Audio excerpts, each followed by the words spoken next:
Quantas vezes você já passou por Efésios 4, achando que era apenas mais um trecho moral do Novo Testamento? Sinceramente, é fácil ler as palavras de Paulo sobre humildade, unidade e dons espirituais com pressa, acreditando que já entendemos tudo. Mas será mesmo? E se eu te dissesse que por trás dessa simplicidade aparente existe um segredo, um enigma cuidadosamente colocado por Paulo, algo que nem sempre está explícito, mas, quando revelado, muda completamente a maneira como enxergamos nossa fé e nosso papel na comunidade cristã? Hoje, quero te convidar a olhar para Efésios 4 de um jeito novo. Não como quem já decorou o texto, mas como quem está pronto para ser surpreendido. Imagine Paulo, dentro de uma prisão, escrevendo para uma igreja que enfrentava divisões, desafios de identidade e o peso de uma cultura hostil. Ele não apenas encoraja, ele decifra mistérios profundos do Evangelho, mas faz isso usando palavras e conceitos surpreendentemente simples. Por que será que, em meio a tantas teologias profundas, Paulo escolheu o caminho da simplicidade? O que ele escondeu atrás de cada orientação? Qual é, afinal, o enigma de Efésios 4 e como decifrá-lo pode afetar radicalmente sua vida espiritual? Prepare-se. Hoje vamos mergulhar juntos nesse texto e buscar as respostas que talvez nunca paramos para procurar. Para compreendermos o enigma de Efésios 4, precisamos voltar no tempo e enxergar as circunstâncias em que Paulo escreveu esta carta. Paulo estava preso, em cadeias, privado da liberdade, mas não da esperança. Ele sabia que os cristãos de Éfeso e da região em torno enfrentavam ataques externos, perseguições, cultura pagã, filosofias conflitantes, mas, ainda mais perigosamente, lutavam com divisões internas. Era uma comunidade marcada pela diversidade, judeus e gentios tentando caminhar juntos, cada um trazendo sua bagagem religiosa, social e cultural. É nesse caldeirão de tensões que Paulo escreve não apenas como líder, mas como alguém fascinado pelo mistério da igreja. Ele percebe que o grande desafio não está lá fora, mas no coração da própria comunidade cristã. Como viver a unidade em meio à diversidade? Como testemunha o Evangelho quando as diferenças ameaçam o ambiente interno da igreja? Efésios surge assim como uma carta manifesto. Ao invés de resolver problemas pontuais, Paulo eleva a conversa. Ele fala do corpo de Cristo, um só Espírito, um só chamado, um só Senhor. A unidade que Paulo apresenta em Efésios 4 não é artificial nem frágil. Não é resultado de regras rígidas ou tradição, mas de uma identidade radicalmente renovada em Cristo. E percebemos então, Paulo não apenas oferece conselhos práticos. Ele, na verdade, desafia cada leitor ontem e hoje a enxergar além das superfícies. Sua prisão não limita sua visão. Pelo contrário, o contexto de dificuldade acende nele a urgência de revelar o enigma da verdadeira comunhão de um novo tipo de humanidade unida em Jesus. Assim, Efésios 4 ganha uma nova luz. Não é só um texto didático, mas um chamado profundo à transformação coletiva, uma mensagem que começa lá no passado, mas ecoa com força para nós agora. A leitura apressada de Efésios 4 pode nos levar a pensar que Paulo apenas reforça a importância de vivermos em harmonia, como se fosse um conselho moral sobre gentileza e amizade. Mas o enigma começa aqui. Paulo fala de unidade não como uma sugestão, nem como uma utopia inalcançável. Ele trata esse tema como uma realidade espiritual essencial, resultado direto da obra de Cristo. Observe como ele expressa: há um só corpo e um só Espírito, um só Senhor, uma só fé, um só batismo, um só Deus e Pai de todos, o qual é sobre todos, por meio de todos e em todos. F 4:4-6. Aqui, unidade não é apenas estar junto, É refletir, no mundo físico e visível, o mistério de um Deus que é trindade e comunhão perfeita. Paulo não está propondo uniformidade ou apagamento das diferenças.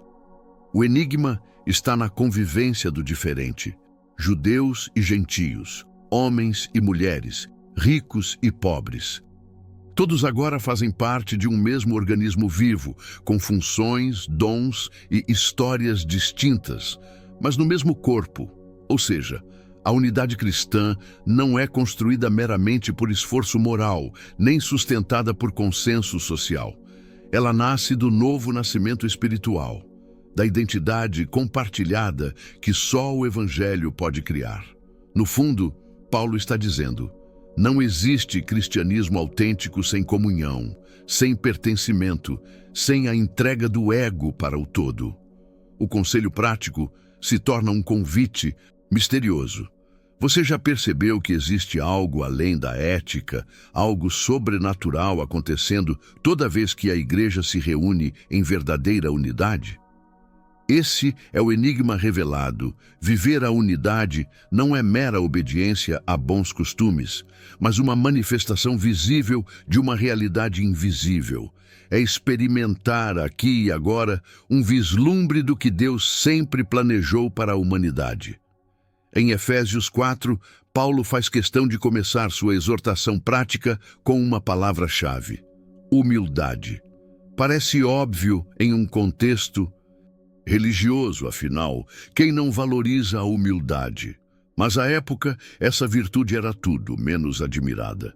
No mundo greco-romano, humildade estava muito mais associada à fraqueza do que à força. Era sinal de subserviência, algo a ser evitado por quem buscava respeito e poder. Então, por que Paulo coloca a humildade como fundamento da vida cristã em comunidade? O enigma está justamente no contraste. Para Paulo, humildade não é ausência de valor, mas a certeza tranquila de quem já encontrou seu verdadeiro valor em Cristo. É o exercício consciente de abrir mão do eu maior, da vaidade e da autoproteção, para dar lugar ao outro, e assim permitir que a verdadeira comunhão floresça. Ser humilde nesse contexto não é se rebaixar, mas reconhecer quem você é e quem o outro é diante de Deus. É esse olhar que rompe barreiras, desarma conflitos e prepara o coração para o serviço mútuo. Em Efésios 4, a humildade não é só uma qualidade individual, mas a atmosfera que torna possível toda a convivência cristã autêntica.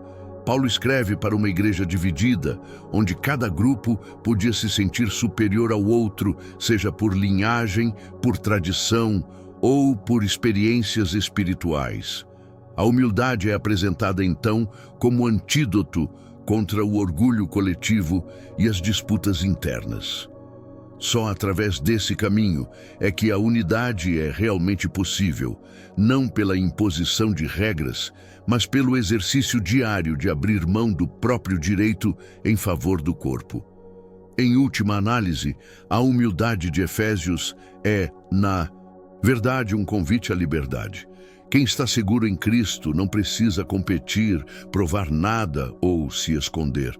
Pode servir, amar e caminhar junto com o outro, e aí o enigma se revela. É na humildade que se constrói a igreja que Paulo sonhou e Deus deseja. Ao chegar no coração de Efésios 4, Paulo nos surpreende ao conectar cada crente ao mistério da diversidade de dons espirituais. Não é mera distribuição de talentos naturais ou habilidades adquiridas. Paulo fala de uma concessão sob medida para cada um, conforme a graça de Cristo.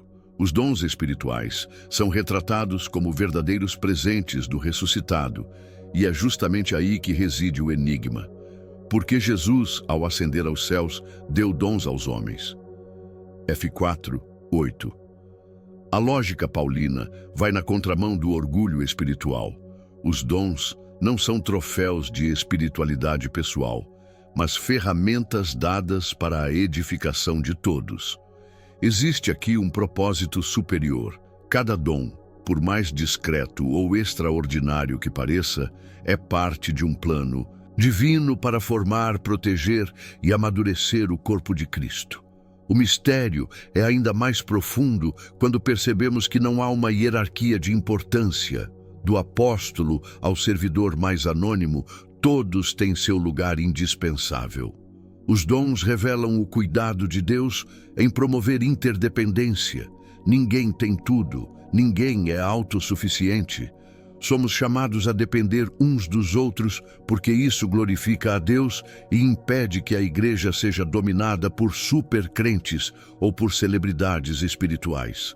Paulo enfatiza que o propósito final dos dons espirituais é conduzir todos à unidade da fé e do conhecimento do Filho de Deus, à maturidade, à medida da estatura completa de Cristo. FB 4:13. O enigma revelado aqui é que na aparente diversidade e multiplicidade existe uma única direção: a construção coletiva de uma igreja madura, informada, amorosa e comprometida com o propósito de Deus. Portanto, cada dom espiritual existe para abençoar, servir e encorajar a todos na caminhada.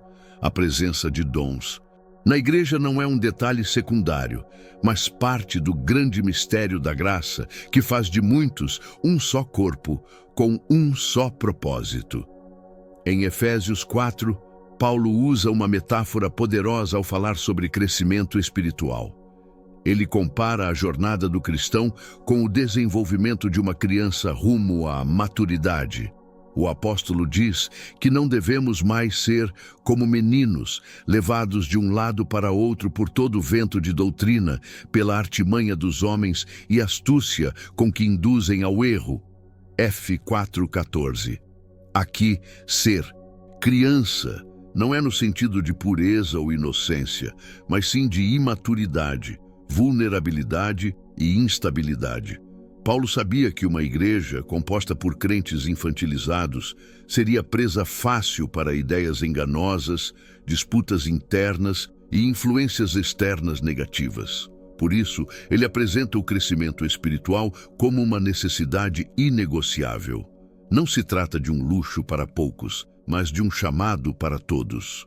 O amadurecimento cristão é o enigma revelado, a passagem de uma fé pautada em emoções e opiniões para uma vida transformada pela verdade, pelo amor e pela coerência com Cristo. O caminho da maturidade não é solitário. A própria comunidade é essencial nesse processo. Na convivência, no ensino mútuo e no exercício dos dons, cada um ajuda o outro a desenvolver estabilidade, discernimento, fé sólida e amor prático. À medida que crescemos individual e coletivamente, passamos a refletir de maneira mais plena o caráter de Cristo. Esse é o padrão, a maturidade completa que Deus deseja para sua igreja. Paulo deixa claro que a maturidade cristã não é medida apenas por conhecimento teológico, mas pela capacidade de seguir a verdade em amor e construir relacionamentos saudáveis e construtivos. O verdadeiro amadurecimento não produz arrogância, mas humildade e serviço. Ele troca a divisão e o egoísmo por unidade e generosidade. É esse crescimento que nos livra da imaturidade e nos alinha ao propósito eterno de Deus. No final, o grande enigma revelado é que todo o processo de amadurecimento espiritual é uma obra que Deus realiza em nós, por meio de sua palavra, pelo Espírito e através da vida em comunidade. Cada etapa é importante e ninguém está sozinho nessa caminhada. Ao longo de Efésios 4, Paulo destaca que a verdadeira transformação cristã não começa de fora para dentro, mas de dentro para fora. E esse é, talvez, um dos maiores enigmas da vida espiritual. Ele diz: vocês foram ensinados a se despirem do velho homem, a serem renovados no modo de pensar e a se revestirem do novo homem, criado para ser semelhante a Deus, em justiça e em santidade, provenientes da verdade. F 4:22-24. O apelo de Paulo é por uma mudança profunda, que atinge o centro das motivações, desejos, pensamentos e identidades. A renovação da mente não é apenas um ajuste moral ou uma tentativa de melhorar hábitos externos. É uma revolução espiritual, alimentada pelo Espírito de Deus, capaz de romper cadeias invisíveis, curar feridas antigas e abrir horizontes antes impossíveis de serem imaginados. Esse processo é misterioso porque envolve tanto a responsabilidade humana quanto a ação divina. Exige entrega consciente, despir o velho homem e abertura para que Deus realize uma obra que ninguém pode fazer sozinho. Reconfigurar nossa mentalidade segundo o padrão de Cristo. Paulo sabia que sem essa renovação, facilmente nos tornamos reféns de velhos padrões, ressentimentos, mentiras e medos. A transformação interior, então, não é um evento isolado, mas um processo contínuo. É deixar para trás as antigas maneiras de ver o mundo, interpretar as pessoas e reagir aos desafios. É assumir uma postura nova, marcada pela verdade, humildade, compaixão e esperança. Renovar a mente é, no fundo, sintonizar a vida com a melodia da graça, permitindo que cada pensamento, decisão e atitude reflita quem somos em Cristo. O enigma da renovação é que quanto mais nos aproximamos de Deus, mais livres nos tornamos para viver plenamente, e essa liberdade reflete no modo como amamos, perdoamos e construímos o novo todos os dias. No coração de Efésios 4, Paulo lança uma das frases mais emblemáticas do Novo Testamento. Antes, seguindo a verdade em amor, cresçamos em tudo naquele que é a cabeça, Cristo. F. 4,15. Para ele, a maturidade cristã e a própria dinâmica da comunhão entre os irmãos estão baseadas nesse eixo duplo, verdade e amor. A verdade, por si só, pode se transformar em dureza, crítica, até mesmo em arrogância espiritual. O amor, isoladamente, corre o risco de se tornar conivente, superficial, inseguro diante do erro. Mas quando ambos andam juntos, surge o segredo do relacionamento cristão autêntico, um ambiente onde existe espaço para a sinceridade, o encorajamento, o confronto responsável e, ao mesmo tempo, graça, compreensão e cuidado mútuo. Ser verdadeiro em amor é mais do que falar o que pensa, é buscar, com humildade e sabedoria, o que vai edificar e curar o outro. É confrontar quando necessário, não para humilhar, mas para restaurar. É apoiar, não para alimentar sua zona de conforto, mas para impulsionar o crescimento.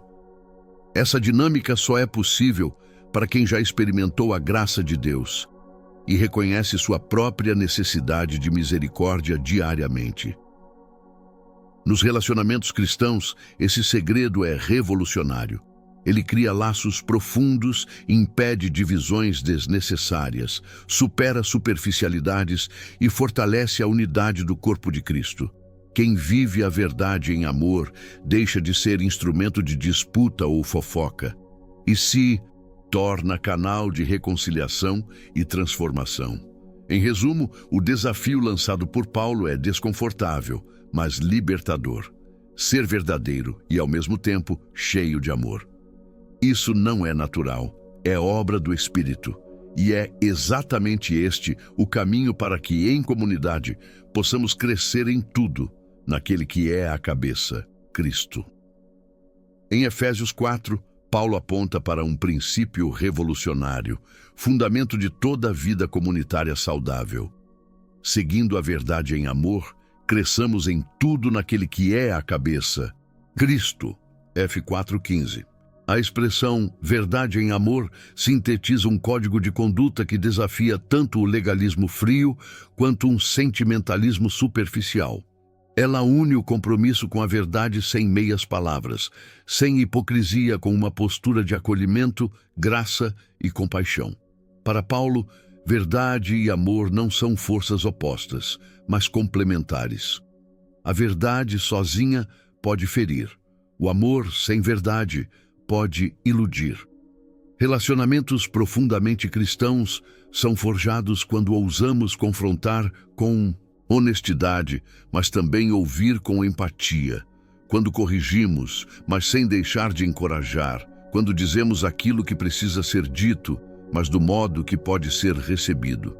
Esse segredo só é possível quando entendemos que Cristo é o modelo.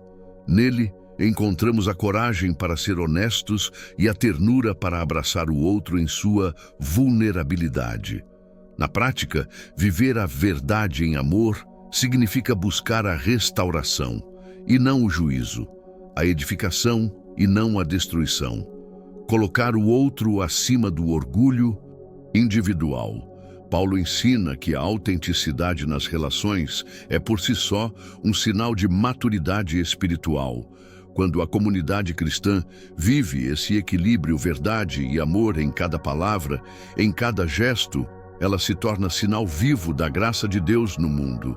Assim, a igreja cresce, amadurece e se torna de fato o corpo de Cristo, habitado pela verdade e movido pelo amor. A mensagem de Paulo em Efésios 4 não é apenas teórica ou espiritualizada demais. Ela é intensamente prática. Depois de falar sobre a renovação da mente, Paulo se volta à vida cotidiana e desafia os cristãos a viverem como novos homens em todos os aspectos da existência.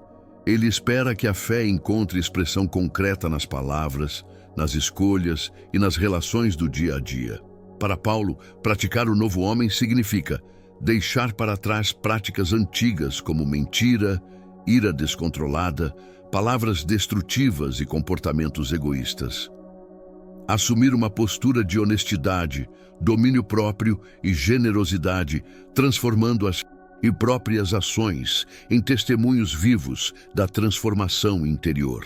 Buscar reconciliação e perdão, não alimentando ressentimentos ou dando espaço para a amargura, mas reagindo sempre de acordo com o padrão de Cristo.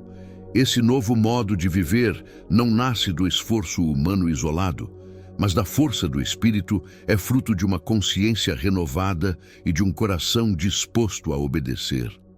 É olhar para as relações familiares, profissionais e sociais como oportunidades diárias de manifestar a graça de Deus.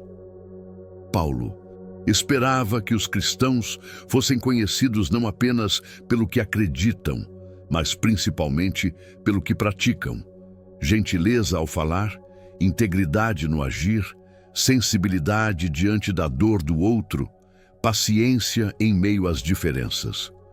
O novo homem tira das sombras aquilo que estava escondido e traz à luz um modo inovador e belo de viver, que inspira e contagia.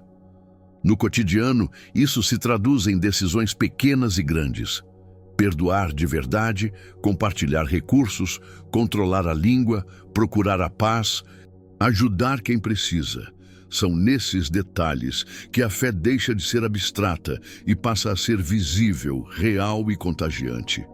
Em resumo, Paulo esperava uma igreja feita de pessoas comuns, com histórias marcadas pela graça, aprendendo a cada dia a praticar, com humildade e coragem, o novo que Deus já começou em cada um.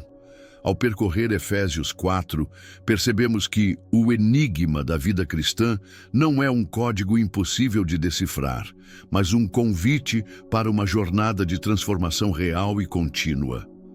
Crescer espiritualmente, renovar a mente, praticar a verdade em amor e assumir a nova identidade em Cristo são passos diários, desafiadores e absolutamente recompensadores.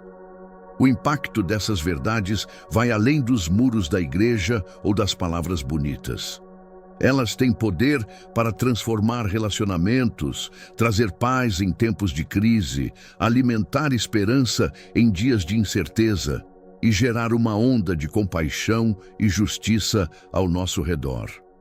O chamado de Paulo ecoa até hoje, convidando cada um de nós a viver um cristianismo prático, autêntico e revolucionário. Se você sente que Deus está falando com você através deste estudo, não deixe de viver intensamente essa transformação. Faça escolhas diárias alinhadas com a nova vida em Cristo. Cultive relacionamentos marcados por graça e verdade. E permita que o Espírito Santo continue renovando cada área do seu ser. Gostou deste conteúdo? Então curta o vídeo, deixe seu comentário. Quero saber o que Deus falou com você e não se esqueça de se inscrever no canal para acompanhar mais estudos e reflexões que vão edificar sua caminhada. Até o próximo vídeo.